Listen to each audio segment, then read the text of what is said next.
Hello दोस्तों, कैसे हो आप लोग। राज ब्राइट स्टिचिंग में तहे दिल से आपका स्वागत है। कहानी है आज प्रभु की प्राप्ति कैसे होती है, लिखी है आचार्य धर्मराज जी ने। पहले मैं उन्हें नमन करता हूँ। कहानी एक राजा की।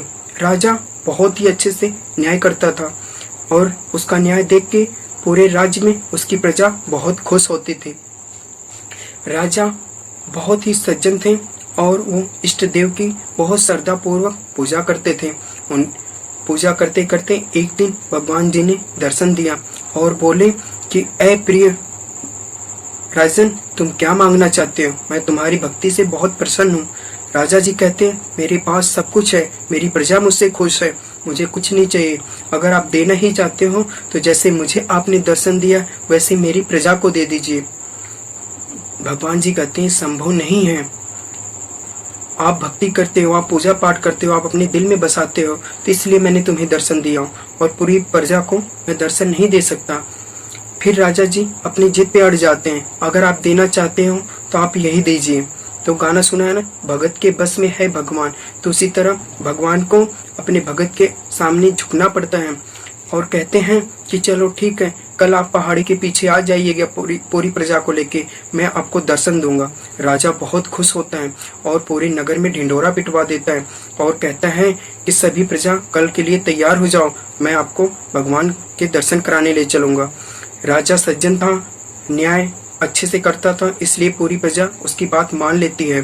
पूरी प्रजा बड़ी खुशी खुशी के साथ भगवान के दर्शन करने जा रही होती है। रास्ते में जाते समय तांबे का सिक्का दिखाई देता है। कुछ प्रजा वहीं से लोभ में आ जाती है और तांबे के पीछे भागती है और तांबे की गठरी बना के उसे लेके चली जाती है। आगे फिर थोड़ी दूर जाने के बाद चांदी के सिक्के कुछ दिखाई देते हैं। चांदी के सिक्के देख के कुछ प्रजा फिर वो भी भागते हैं, कहते हैं भगवान के दर्शन तो हम दोबारा कर लेंगे। चांदी के सिक्के की गठरी बनाते हैं, फिर चले जाते हैं। आगे जाते जाते सोने का एक पहाड़ दिखाई देता है। सोने का पहाड़ देखने के बाद जो राजा के साथ सैनिक साथ साथ चल रही होती है, वो देख के वो लोभ में आ जाती है और वो भी भाग निकलती है। राजा रानी से कहते हैं, देखो भगवान के दर्शन करने जा रहे हैं और ये लोग सोना और चांदी और तांबे के चक्कर में पड़ गए। रानी सहमत होती है बात से, कहती है आप सही कह रहे हो। उसके बाद आगे जाते जाते फिर हीरो का बहुत बड़ा पहाड़ दिखाई दिया।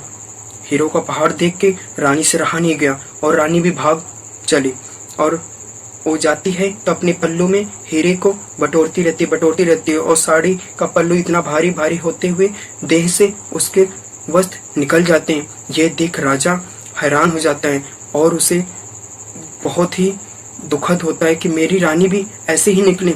उसके बाद पहाड़ के उस पार पहुंचता है। भगवान जी कहते हैं, आ गए, मैं तो आपका बहुत देर से इंतजार कर रहा था। राजा ये देख के बहुत शर्मिंदा होते हैं और कहते हैं कि मुझसे बहुत बड़ी गलती हुई है।